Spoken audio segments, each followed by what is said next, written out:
Some ethicists root their ethical theory in commands. Other people uh, place more emphasis upon consequences. Where do you come down on ethical theory and how that informs ethical decision making?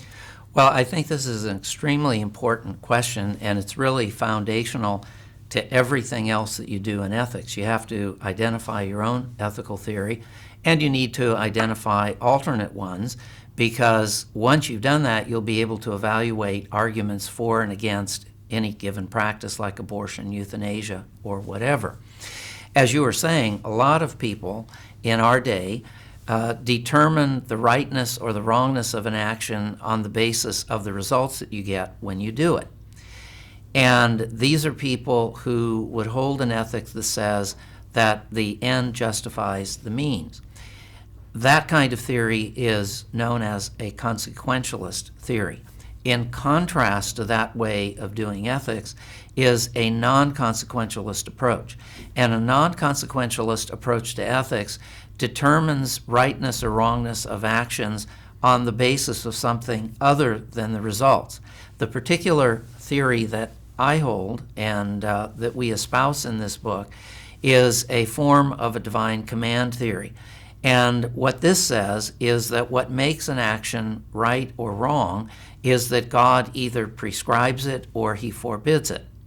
Now, there have been some divine command theories that have said that God could choose for us to obey any ethical rules he wants, and he could change them at any time. There have even been some ethicists of this sort who have said if God wanted to, he could impose upon us the duty to obey the opposite of the Ten Commandments.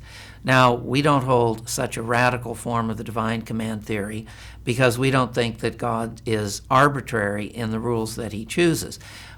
In particular, I believe that the ethical norms that God gives for us to obey are ultimately reflections of his nature and character as God.